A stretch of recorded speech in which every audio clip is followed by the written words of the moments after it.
think success is a combination of multiple things. I don't know, boy, because still. Okay, God, so because for me, I'm trying to say, for example, if I choose one, I don't wanna have a family, bro. And like it's my choice, you know what I'm saying? I don't wanna have a family, I just wanna have the money and live my life and enjoy it. Like that's what I feel like I just came to enjoy. So do you say that success is defined by whether or not you enjoy your Okay, life? look, I'm alone to enjoy my life. I'm not gonna enjoy it alone and I'm broke. You know what I'm saying? Oganjan. Exactly. Let's say like, okay, for example, Kerenju. Aki, it's worst case scenario. You find out that you can't bear kids. Answer. Hey boy, women, okay, I don't know. There's adoption, there's whatever, but I don't know. Do you want that? Yeah, I mean, I think if my goal was primarily to have kids, then I think that I probably would adopt a child if that was my goal. But then if my goal was to, let's say, to raise my own kids, then obviously then I wouldn't have the choice to. But I still don't think that just because you don't have kids at a certain age or point in your life doesn't necessarily mean that you're unsuccessful. You understand what I mean? Because, for example, how can I word this? For example, let's take two examples. Let's say, for example, you have the guy who he just has his wife and then he also just spends time with his friends and he also is doing pretty well for himself in his career or his business. And then you have someone who has a lot of kids, but they're not happy with the kids that they have, they're not happy with their lifestyle. You still say that the guy who doesn't have kids is arguably more successful than the person who does have kids just because success doesn't necessarily boil down into one thing. You know, I feel like success, like view how a person views success is based off how you were brought up also. Because if I was brought up to a point where I don't want to get deep, but let's say in life you've always had to like prove yourself and try. Like you're proving yourself. That builds a certain character in you. Like even though you work hard, you never feel satisfied with the hard work that you've done.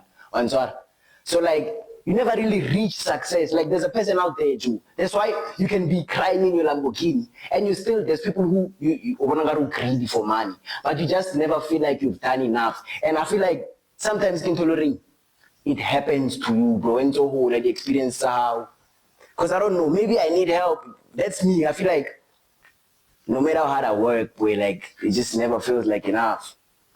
But I wouldn't necessarily say that that's necessarily a success thing. Don't you just think that maybe it comes from the fact that growing up, since you guys never had enough, your brain ends up building this coping mechanism towards you have to accumulate as much as possible.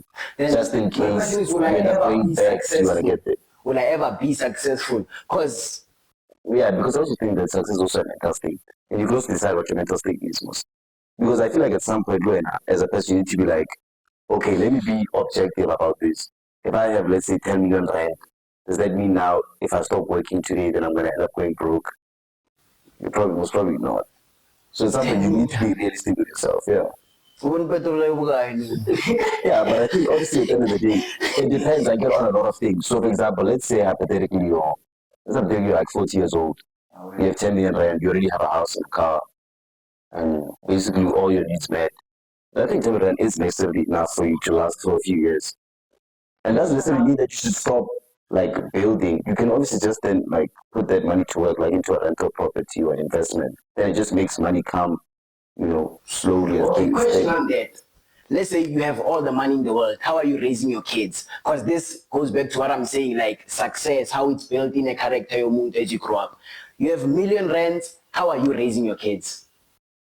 I say that I'm raising my kids to Lifestyle, Papa. Kikupela, have a pot. I'd say that obviously I'd give my kids everything that they want in the scenario where they also do what's required. So for example, instead of me just obviously just spoiling them for the sake of spoiling them, I can just say, oh, okay, get these marks for a test and then I'll buy you the thing that you want.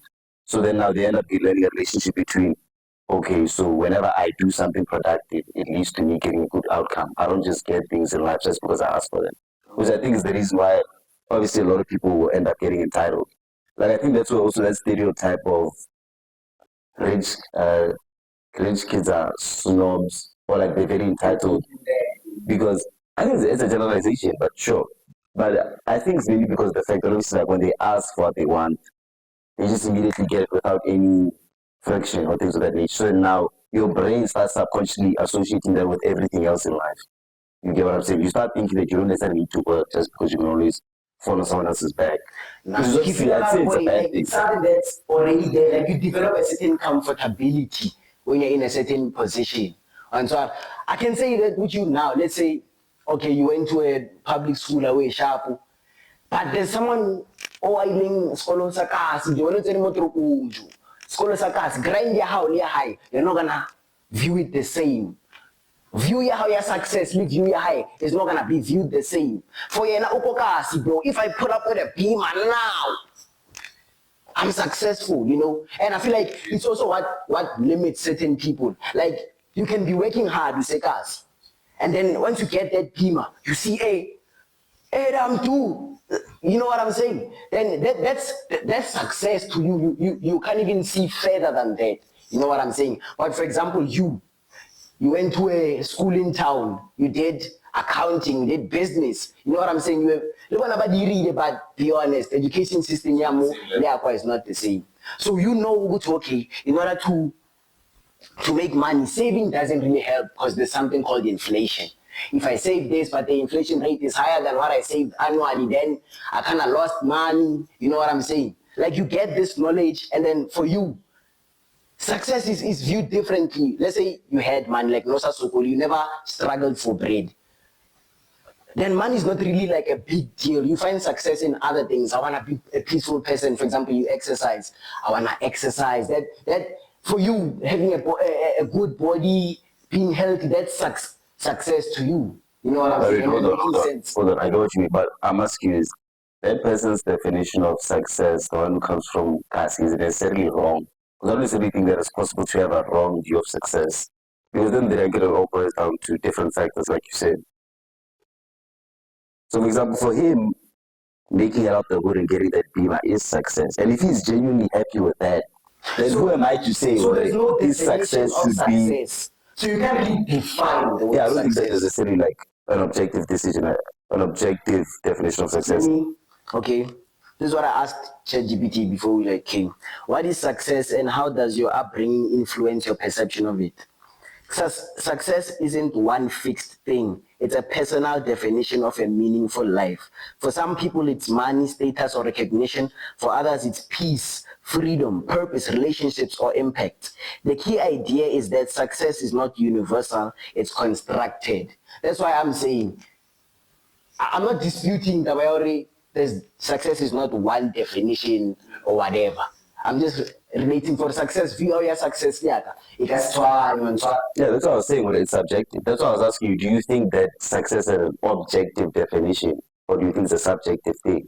Or is it relative to the person? So for example, can you really say that one person is more successful than another if both people are complacent with where they are in life?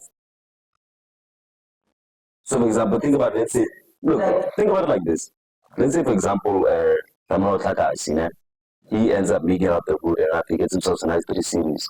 And now he lives in a nice house in Inisu. But it's a nice house, 5-bedroom house, 3 series, sharp. And then there's another guy who he grew up in a rich household and then eventually he got to a point where he can own a Ferrari or something. But both are happy with where they are. Can you really say one's more successful than the other? Can't necessarily say that because unless you narrow it down, worked hard, that's what I'm saying. Went through most challenges to get there. Yeah, that's what I'm saying. But then you could also make the same argument for the guy who comes from the rich household. Let's say, for example, he comes from a rich household where the best car he drove is a Benz. Okay, let's say he comes from a rich household where the best car he drove was a Benz. Not that now he jumped up and bumped up to a Ferrari. That's still a big jump.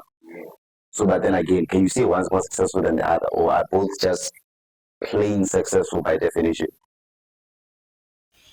I guess they're both successful. Yeah, exactly. Because let's even change the example to say, let's say the guy who's way richer is unhappy, but then the guy who made out of the hood is happy with his life. Then who's more successful there? The guy who made out of the hood. So I think then the success is more of a, like it said, like you define it on your own of what a meaningful life is. Okay, now because in reality, not everyone thinks like that. Sure. A lot of people think success is that money, that whatever. So what do you think needs to be done in order to help, if that's the word, people just view it in a proper way and not materialistic things. I think it all boils down to finding out what genuinely makes you happy. So I think that a successful life is a life that you can look back on and think that I do my life all over again if I would. You understand what I mean? Instead of looking back without any regrets. And obviously, I don't think that obviously everyone in life is gonna live through life without ever having a single regret. I think regrets are inevitable, but then you can control how many you have. You understand? So, for example, if you look back on your life and you're happy with the amount of time you spent with your friends, your family, you're happy with the career you had, you're happy with the things you bought, then I'd say that you lived a very successful life. But someone's So full of a lot how of do you regrets, then then handle things where it's not you? Like you just said, like you did this, you're happy with it. What if things happen to you? And because it's easy, bro, to say then don't just what practically. It's not like that, you know what I'm saying? So how do I go about that? Like things happened to you. Yeah. I heard a wise quote by this other guy I saw on a TikTok video. He said that suffering doesn't necessarily come from the thing that happens to you, it comes from the person you become after it happens. So essentially, what he was trying to say was the fact that let's say you're losing a job, or let's say you started a business and then just end up going bankrupt because of your business partner scammed you or you know did some corruption behind the scenes. Usually, the downward spiral is could be started by that thing, but then usually what makes it accelerate is the habits that you develop after that. So, for example, some person after, let's say, getting scammed by their business partner would then just go on, start drinking every day, you know, doing drugs, doing alcohol, not spending time with friends anymore, you know, becoming unrecognizable, you know, losing the discipline and lessons that they had. Whereas someone else, they'll face that same adversity, but then they'll think, okay, you know what, let me just start back from zero again. Or let me use the knowledge that I have to try and build something again. And funny enough, I think there was even this other study which showed that whether or not you believe you can fix your problems is one of the biggest indicators of whether or not your problems are going to remain.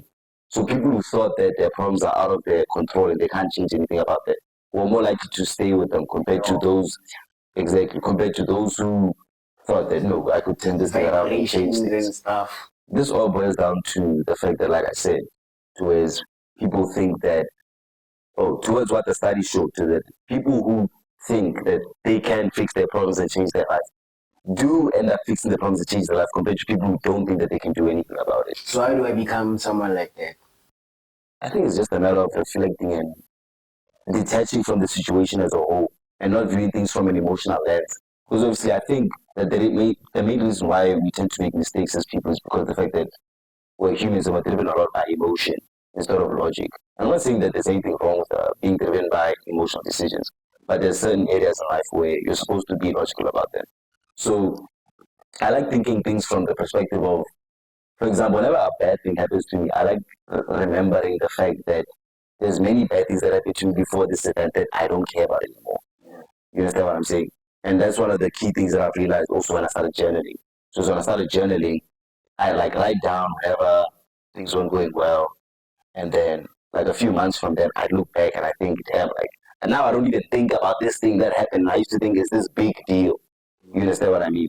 So I think that it's just a matter of reflection. Because I think reflection is the very beginning of improvement. Because without reflection, then you're never really gonna get anywhere because you don't know I where to have a start. different view, bro. Okay, I hear that and I totally understand.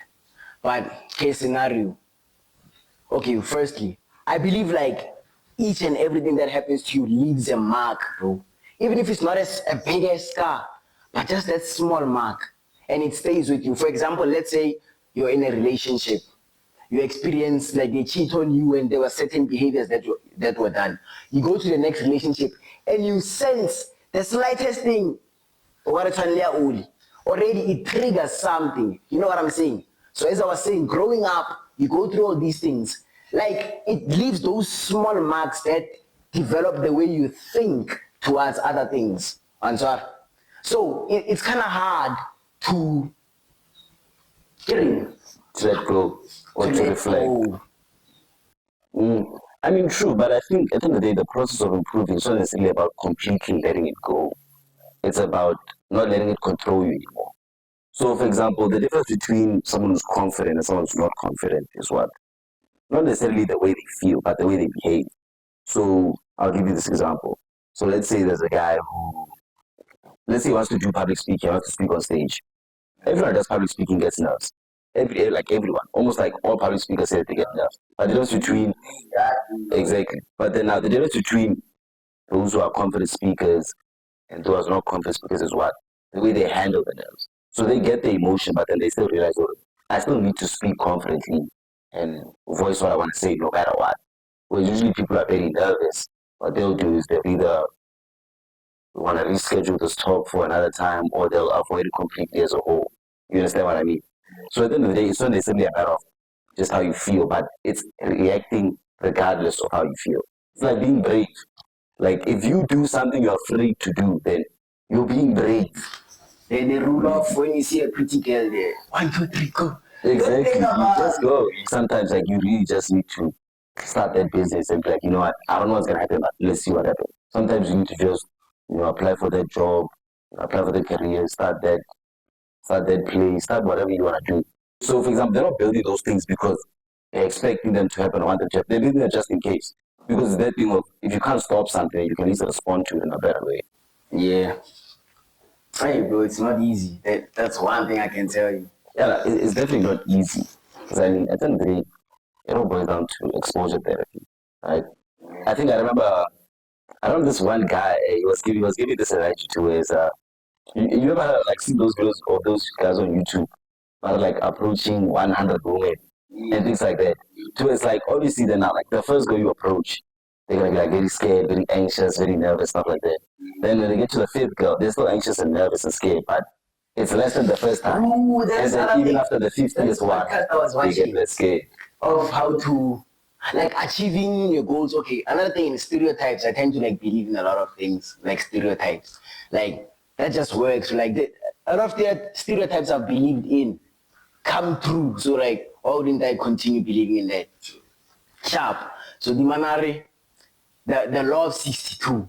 Like repeat something a lot of times. By the 62nd time, that's usually when opa. Like I was researching for just the music promotion, that just getting there on. So for Lil Wayne, blew up on around his 62nd song. T-Pain, he was actually a manager for not T-Pain, 2 Chainz. Nelly manager 2 Chainz, the Marati. I for like the 62nd song that he dropped. Opo. So consistency, I see that. Yeah. Consistency is also another thing to success. Yeah, exactly. I think you can also use that same thing when it comes to, let's say, even overcoming addictions and stuff like that. Like, let's say, for example, Second day. yeah, like so for example, like not even just 6 second day, like attempts. So for example, like how people try to quit addictions. Listen to what I mean. Okay. So for example, let's say you're like not gonna, I don't know, maybe I wanna be sober. Maybe you wanna go on a sobriety journey. So then now the first time you try, you'll be like, okay, you know what, let me try going sober for a week. You're probably gonna fail the first time you try. Maybe like you'll drink on the second day or the third day. Then you just try again. That's your second attempt now. You try for a week again. But then once you keep trying, eventually you're gonna hit that week mark. Nah, boy. It's another addiction. I feel like counting. You see, with addictions, boy, don't count. Just stop. When I'm stopping. I don't do this anymore. Stop. But I think it depends on the person though. Because I feel like also when you count, some people get that reward to say, oh, I've come this far, so let me. The moment you relapse, let me show you my view of this sharp. You count. Let's say I go 2 weeks without drinking. I'm a drunkard. I go 2 weeks, and I'm happy. After the 2 weeks, I'm happy. Trust me, I'm happy. And I relapse, bro, on 2 weeks, 3 days. Because I'm counting, now I've failed. That, let's say I planned for a month. Now I've failed. But if you look at it, the other side, you lasted 2 weeks without drinking, of which when you used to drink, it was every day. So it's not I failed lasting a month.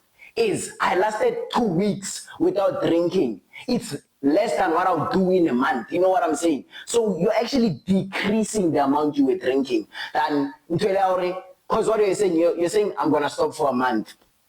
After a month, I'm back. No, not necessarily. It's a goalpost. So, for example, let me give you this analogy. when you are trying to, let's say, grow your business or generate more income, you don't necessarily say that I want to make an infinite amount of money because you can't necessarily quantify or target that.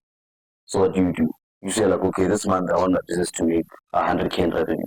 But does that mean that now you're limiting yourself to 100K in revenue, saying, okay, if we make more than 100K, then we're gonna blow the money? No, it's not. So it's the same thing as, for example, when you set out days for your addiction.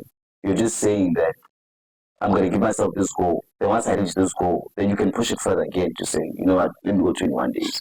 You know what, let me go a month. Let me go 90 days.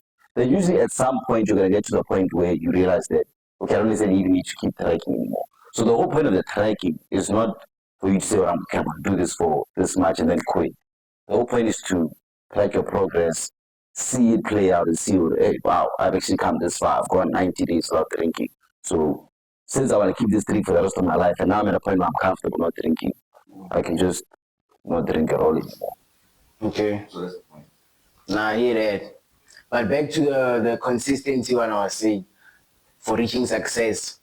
So that 60-second day, just pushing every day, showing up every day. In the beginning, bro, obviously. And let's use music because I'm into that and it helps. The first video I put out, you're gonna like it. You're my boy. You're gonna like it. My uncle's gonna like it away. Second video, same thing. But by the 15th video, there'll be more likes than Then the first one. the first one when I started posting. You know what I'm saying? So that coming back, also for like reaching success, it's something where you need to keep coming. It's another thing where I don't like setting, like at this point, like I don't know. They say set goals and whatever. Yes, have a goal. I wanna reach what. But I don't like saying in a month I must do this, because I'm a human, bro. I'm gonna wake up and feel like not going, and I'm not gonna go. I'm gonna fail for that specific day. So comes that month and I haven't done it. But for me, it's mostly like, okay, I keep coming. Yes, there's gonna be a day. It's obvious. I'm gonna wake up one day and be like, yo, how would you? Yeah, but I mean, I guess that boils down to, I'm sure you've heard of the book Atomic Habits. Yeah. There's one of the lines in the book. There's one of the lines in the book where it says that missing a day is okay, but then missing 2 days in order to start off a new habit. So just make sure that you never miss 2 days in a row. So when you say, like, you put in a specific date, like this amount, my thing is, that usually leads to, like, when you, I don't want to use the word fail, because you don't fail.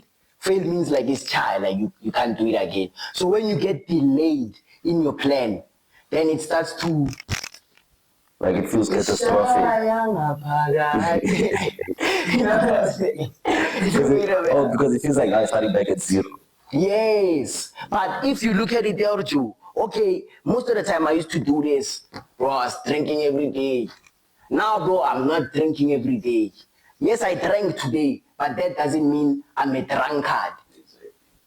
I just drank because it was one of those days, bro. You're not gonna be good every day.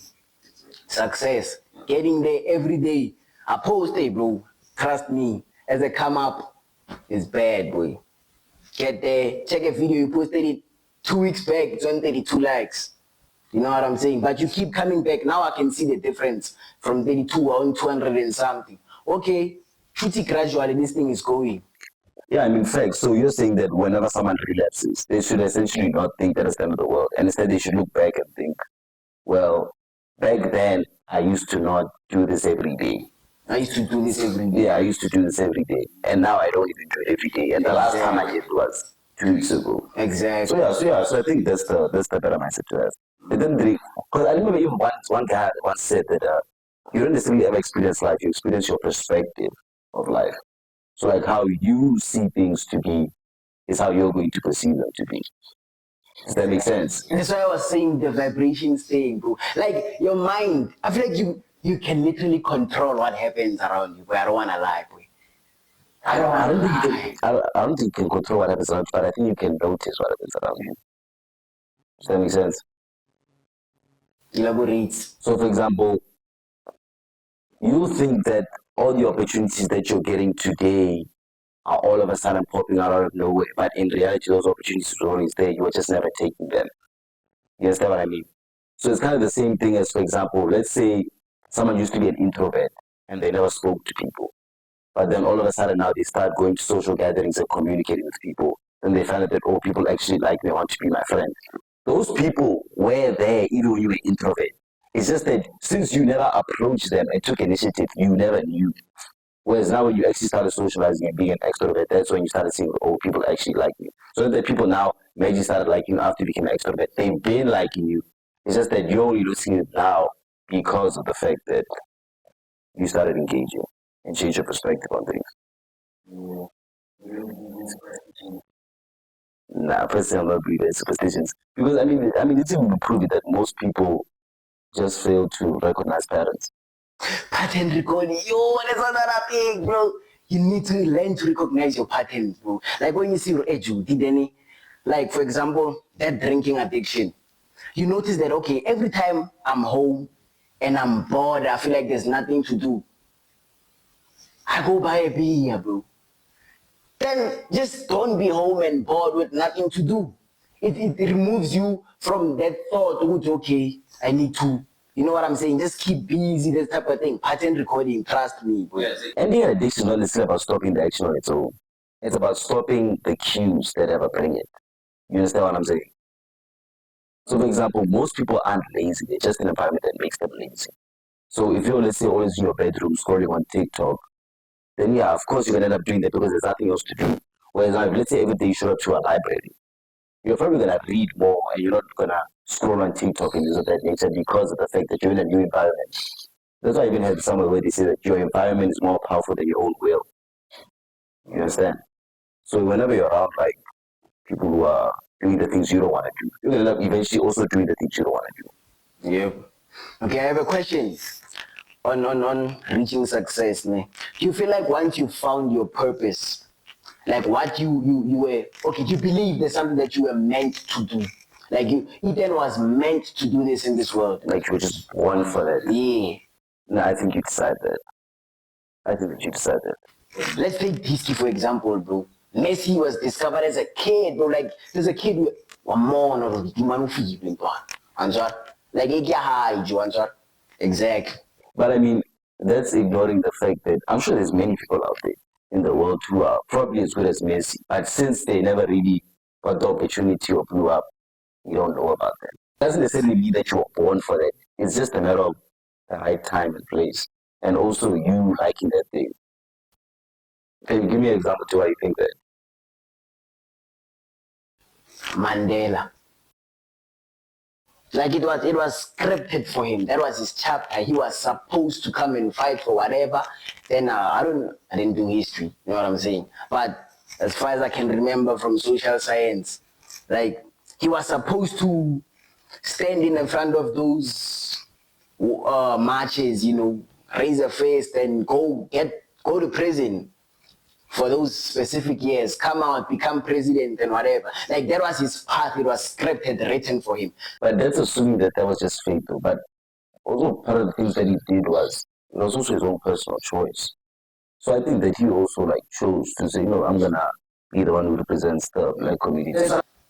Hey Joe, your experience, you're living in Nazgard, there's these wars with these foreign nationals and whatever. And this movie psychology. I don't even know what I'm saying. But yeah. What's up, right?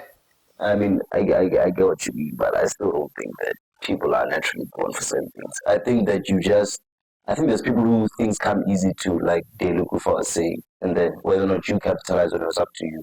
But just because it's easy for you doesn't necessarily mean that it was made for you.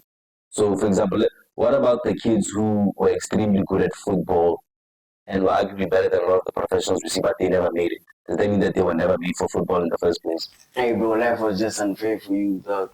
But then again, if it was their purpose, then why didn't it happen? You see? Yeah. So that's but like you said, like you choose your purpose. Exactly. So there is a purpose, but you choose it. Yeah, there's a purpose, but you choose it. Yeah.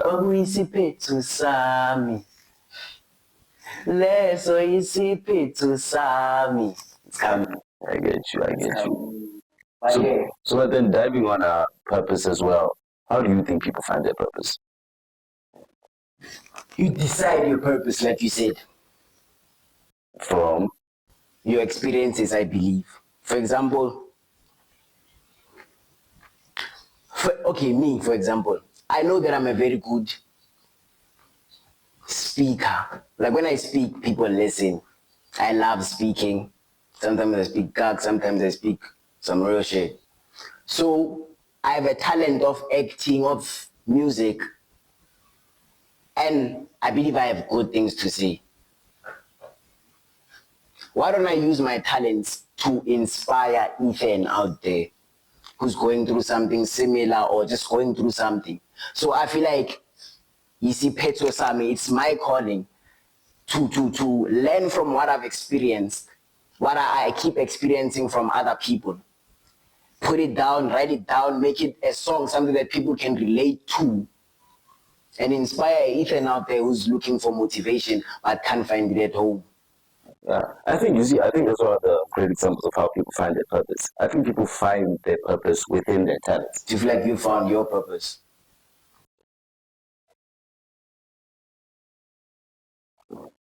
I think my purposes would be more about trying to improve myself as an individual and loving and taking care of the people that I care about. So I'd say that I'm already living in my purpose, if that makes sense, or doing whatever my purpose is supposed to be. What is it that you're doing? I mean, I would obviously say that right now I'm in university and I'm obviously working hard towards becoming a software technician.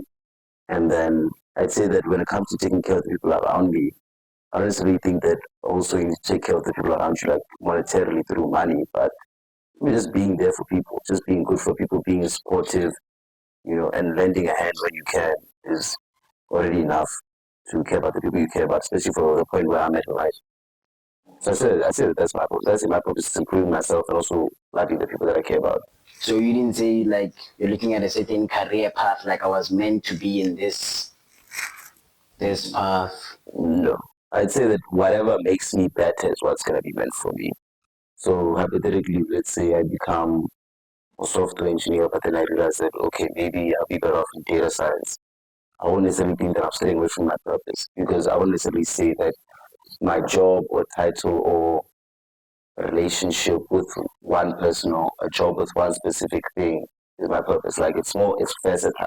Like as long as I'm getting better as a person, you understand what I mean? I hear that. And I think that's why I think a lot of people also get it wrong is that maybe they'll think that their purpose was to maybe take care of the people at home or things of that nature. And then now, when let's say their mom or father passes away, they feel empty inside because now they think that they can't continue their purpose when in reality you can still show that same love and care you show towards the mom and dad through maybe someone else, like maybe your partner or maybe your brother's children or your sister's children. Like you can always transfer where your purpose is because it's very versatile. So instead of saying my purpose is to take care of my family, you can also say my purpose is to take care of my community, Yeah, take also care of my because friends. people have different chapters in life. You know what I'm saying? Like, for example, now, about to hit 20, my mind might be just grinding or partying, those type of things. So what I'm aiming for currently might be different by the time I'm 30, you know what I'm saying? So yeah, it also goes down to that. Like, maybe you have an all-time purpose and then just different things that you do. That interact with that all-time Yeah, purpose. maybe it's like that. So, for example, if let's say your purpose is to, I don't know, show love to the people around you, it doesn't necessarily mean that you're supposed to just show love to, let's say, me or Delugu for Jose. It could mean that you should also show love to the people who are going to be there 20 years from now, which maybe are going to be your wife and children and new people and new friends that you would have made along your journey. That I've went through. I feel like they went to happen. It goes back to when you said, like, if you had to live your life again, would you live it? Yeah, bro. Like, even those bad times, I would go through them again because they make you the person that you are. You know what I'm saying? Yeah, exactly. And I think also it boils down to the fact that I think also loving yourself and accepting yourself for the good and bad things about you are what's going to push you forward. It doesn't necessarily mean that you're supposed to tolerate the negative things about you, but it means that you still accept them because the fact that they're still part of who you are. So, for example, that mistake you made a few months back or a week back, you should never necessarily regret it because it's still who you are and it still makes you who you are today. You never know what happens when you take out that certain thing that occurred. You understand what I mean? Nah, I hear that. I'm living that. So trust, bro. But yeah, bro, thanks for having me.